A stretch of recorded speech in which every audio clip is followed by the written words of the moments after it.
नमस्कार। समय संवाद में आपका स्वागत है। मैं हूं सर्वेश कुमार सिंह। आज चर्चा फिर राजनीति। कल भारतीय जनता पार्टी ने अपने 4 प्रदेश अध्यक्षों में बदलाव किया है। 4 राज्यों में नए अध्यक्ष बनाए हैं। आज चर्चा भाजपा की राजनीति की। 4 प्रदेश अध्यक्ष जिनमें बदले गए हैं उनमें झारखंड, पंजाब, तेलंगाना और आंध्र प्रदेश। इन चारों राज्यों में जो सबसे प्रमुख बदलाव हुआ है, जो सबसे ज़्यादा चर्चा में भी है, वो है पंजाब का। पंजाब में भारतीय जनता पार्टी ने अपने अध्यक्ष को हटाकर अभी जिनको अध्यक्ष बनाया है, वो हैं सुनील जाखड़। सुनील जाखड़ के बारे में जान लेते हैं कौन है। सुनील जाखड़ पंजाब के विधानसभा चुनाव से पहले भारतीय जनता पार्टी में शामिल हुए थे। भारतीय जनता पार्टी में आने के बाद उन्हें प्रदेश का अध्यक्ष बना दिया गया। सुनील जाखड़ कांग्रेस के भी अध्यक्ष रह चुके हैं। वे 1 बार सांसद और 3 बार विधायक रहे हैं और कांग्रेस के पुराने परिवार से हैं। उनके पिता बलराम जाखड़ लोकसभा के अध्यक्ष रहे, केंद्रीय मंत्री भी रहे। बलराम जाखड़ को प्रदेश अध्यक्ष बनाए जाने से पंजाब में और देश भर में एक नई चर्चा शुरू हो गई है कि क्या भारतीय जनता पार्टी में बाहर से आए हुए लोगों को ही महत्ता मिलेगी और पार्टी आखिर क्या वजह है कि अपने पार्टी के काडर के लोगों को, अपने यहाँ संस्कारित हुए नेताओं को छोड़कर बाहर से आए हुए नेताओं को महत्व दे रही है। तो पहला उदाहरण नहीं है। इसके पहले भी भारतीय जनता पार्टी ने बाहर से आए नेताओं को महत्वपूर्ण जिम्मेदारी सौंपी है। असम में हिमंत बिस्व शर्मा, जो इस समय असम के मुख्यमंत्री हैं, ये भी कांग्रेसी थे। कांग्रेस से आए और भारतीय जनता पार्टी में मुख्यमंत्री बन गए। भारतीय जनता पार्टी की सरकार बनी तो असम के मुख्यमंत्री बन गए। पश्चिम बंगाल में शुभेंदु अधिकारी तृणमूल कांग्रेस में थे और अब भाजपा के चेहरा बने। मध्य प्रदेश में ज्योतिरादित्य सिंधिया कांग्रेस परिवार से और पुराने कांग्रेसी थे। उनके पिता भी कांग्रेस में थे, माधवराव सिंधिया। भारतीय जनता पार्टी में आए और केंद्रीय मंत्री बने। तो ऐसे में भारतीय जनता पार्टी में एक चर्चा हो रही है कि आखिर क्या वजह है कि गैरों पर पार्टी कर्म कर रही है और अपनों पर सितम।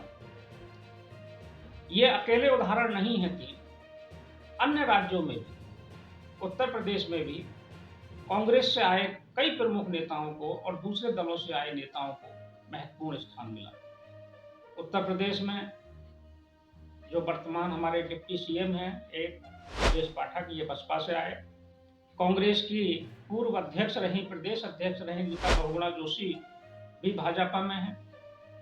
उन्हें पहले मंत्री बनाया गया, फिर लोकसभा का टिकट दिया गया। आजकल प्रयागराज से सांसद हैं।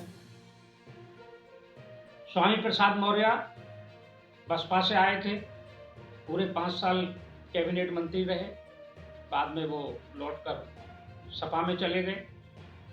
तो ऐसी लंबी फहरिस्त है कि आखिर भारतीय जनता पार्टी को बाहर से आए हुए लोग क्यों सुहा रहे हैं। अपने पास भी नेता हैं, जो अपने नेता हैं, जो पार्टी में जीवन जिन्होंने खपाया है, आखिर उन पर इतना भरोसा क्यों नहीं जता रही है पार्टी कि प्रदेश अध्यक्ष जैसे पद बाहर से आए हुए जो दूसरी पार्टी में प्रदेश अध्यक्ष रहे हैं, उन्हें सीधे सौंप दिया जाए। तो ये एक उथल-पुथल है, पंजाब में भी है, अन्य राज्यों में भी है। हो सकता है उनको लगता हो कि इनके पास कोई जीत का मंत्र है या इन नेताओं के पास प्रभाव बहुत ज़्यादा है, पार्टी को अगले लोकसभा चुनाव में लाभ मिल सकता है। लेकिन ये भी देखना पड़ेगा पार्टी को कि अपने कार्यकर्ताओं में कहीं इसको लेकर नाराजगी न उपज जाए। पंजाब में ही कल से उथल पुथल है। जिन बलराम चुनाव में भाजपा के नेताओं ने हराया था वो नाराज हैं और नाराजगी सार्वजनिक रूप से भी प्रकट की है। बाकी जो 3 अध्यक्ष बनाए हैं पार्टी ने, इसमें बाबूलाल मरांडी हैं। ये झारखंड के पहले मुख्यमंत्री बने थे, पार्टी के ही हैं, और जब झारखंड राज्य बना था तो इन्हें मुख्यमंत्री बनाया गया था। आदिवासी हैं। विशेषता यह है कि आदिवासियों में इनका प्रभाव रहा है। आदिवासियों के बड़े नेता शिबू सोरेन को उन्होंने चुनाव में हराया भी था। बीच में चले गए थे लेकिन फिर भाजपा में हैं और उनको प्रदेश अध्यक्ष की जिम्मेदारी सौंपी गई है। ये निर्णय झारखंड की राजनीति के हिसाब से आदिवासियों को, वनवासियों को महत्व देने के हिसाब से सही है। आंध्र प्रदेश में जिन्हें अध्यक्ष बनाया गया है, ये अभी राष्ट्रीय महामंत्री थी डी पुरंदेश्वरी। ये डी पुरंदेश्वरी एक बहुत बड़े आंध्र प्रदेश के राजनीतिक रहे, मुख्यमंत्री रहे, एनटी रामाराव की पुत्री। आंध्र प्रदेश में चुनाव होने हैं और वहां जो पूर्व मुख्यमंत्री हैं चंद्रबाबू नायडू, उनका प्रभाव शायद बढ़ता हुआ देखकर भारतीय जनता पार्टी ने ये फैसला लिया है कि उसी परिवार से, क्योंकि चंद्रबाबू नायडू भी एनटी रामाराव के परिवार से ही जुड़े हैं, उनके दामाद हैं, और डी पुरंदेश्वरी एनटी रामाराव की बेटी है। तो डी पुरंदेश्वरी को अध्यक्ष बनाकर रामाराव की जो विरासत है उसको सहेजने का भाजपा ने प्रयास किया है।